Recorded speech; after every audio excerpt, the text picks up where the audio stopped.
Classical Conversations presents Refining Rhetoric with CEO Robert Bortins, a podcast where faith, business, politics, and classical education meet. Join us as we use the classical tools of rhetoric to seek truth in every arena of life. Hey everyone, I wanted to jump in and tell you about our 2025 National Commencement. It is scheduled May 16th and 17th, 2025 in sunny Southern Pines, North Carolina. Presented by the Classical Conversations Foundation, this is a time for CC families from around the nation to celebrate together with fellow families on the homeschooling journey. Plus, there's a lot more to this agenda, including a welcome celebration, Q&A time, and opportunities for the graduates to get to know each other, as well as our 2025 National Memory Master Championship. So if you have a student graduating in the spring of 2025, please plan on joining us in North Carolina for the National Commencement Weekend. Those dates again are May 16th and 17th. Registration is open. You can learn more at classicalconversationsfoundation.org. That's classicalconversationsfoundation.org. We hope to see you and your family there. Let's celebrate together. Now, let's jump back into the show. Hey everyone, welcome to another episode of Refining Rhetoric. Today we're going to be talking about current events. Of course, we'll be covering the election. What will Donald Trump actually do with all the things that he's promised everyone? Bitcoin is pumping on the news. And of course, I want to talk about a new relationship that Classical Conversations has with Red Balloon. So without further ado, let's jump into our current events episode.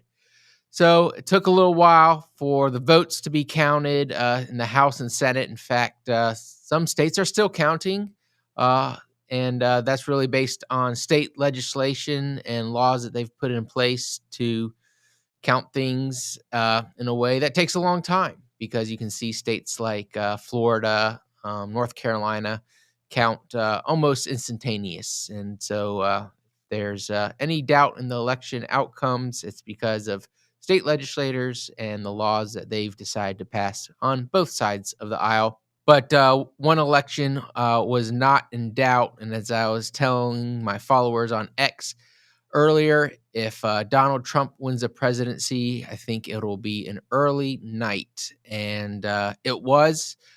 Donald Trump is now the 47th elect president of the United States. The Republicans now control the Senate and will also eke by in the House. And part of the election results was an enormous surge in voters, especially low propensity voters, those who've just voted once or twice out of the last 4 elections. And they came out for Donald Trump, as well as a diverse set of voters from Asian to Hispanic to Black that came out in droves. And of course, Trump won the white women and white men again. And really the only demographics that voted heavily for Kamala Harris and the Democrats were unmarried folks and minority women in particular.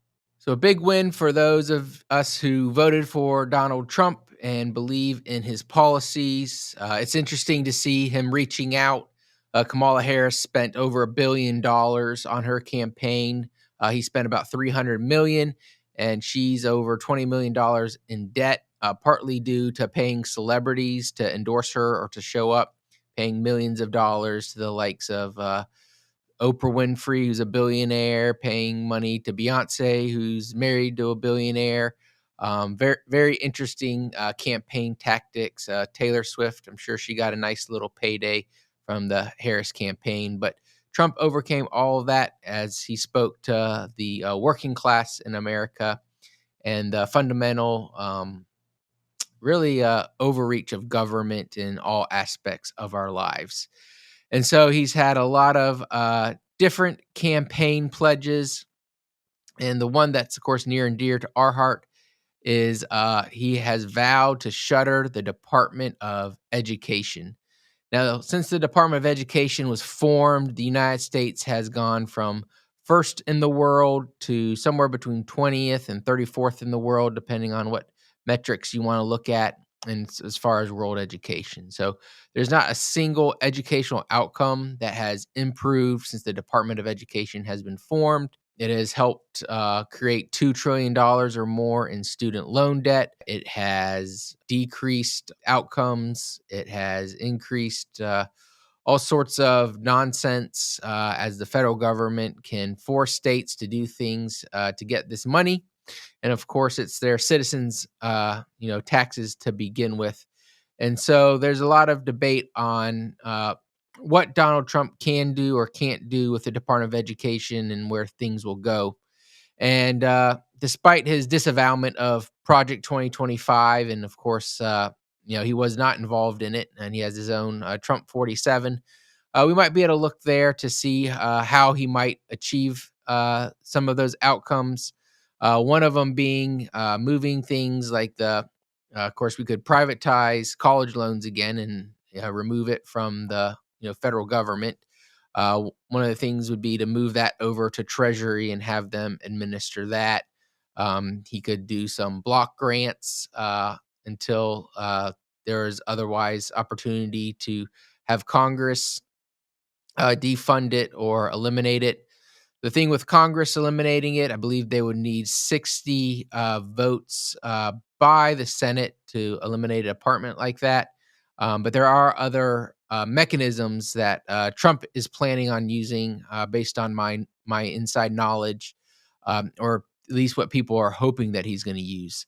And so one of the things that has benefited conservatives or those who want small government and believe and hope that Trump will deliver that this time around is he's had 4 years, him and his team, to look at ways to make sure that he can do it. And so a lot of people don't know that the second time he was impeached, it was basically because he was refusing to send the Ukraine about $70 million.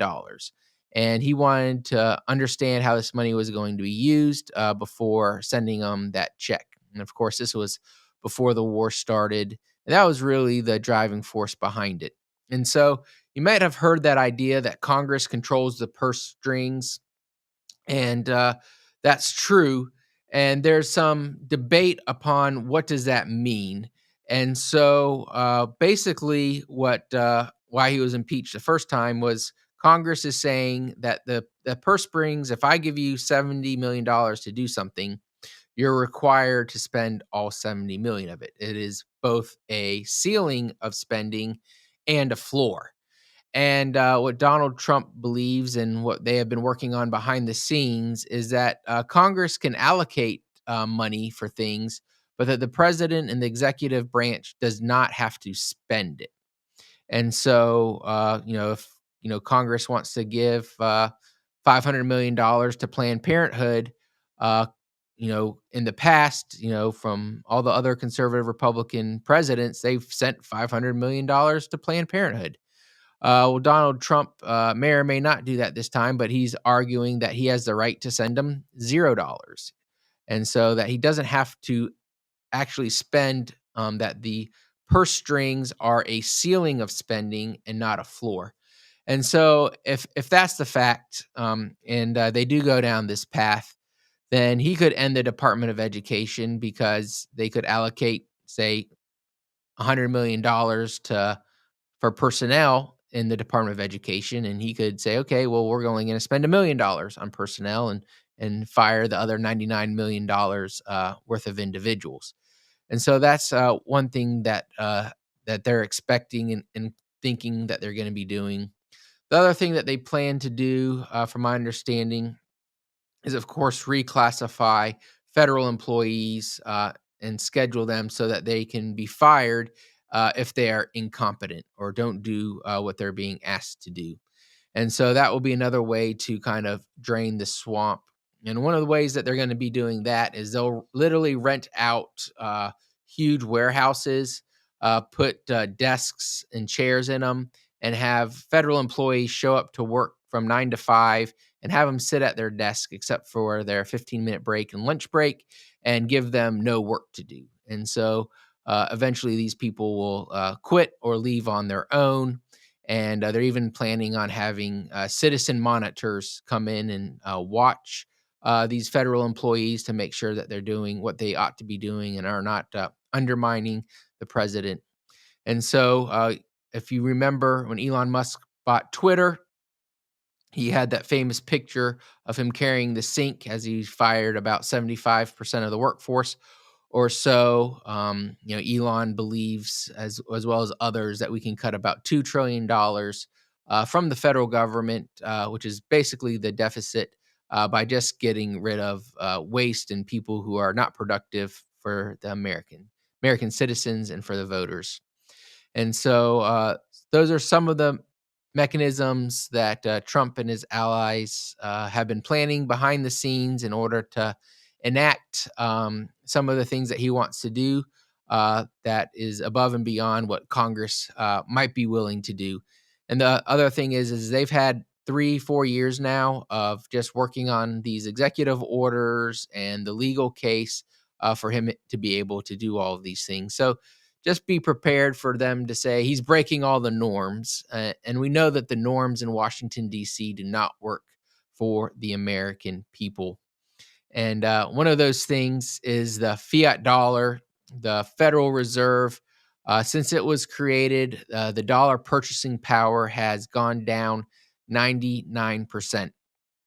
And one of the big things on election night that I was crowing about before results were fully announced was Bitcoin began to pump.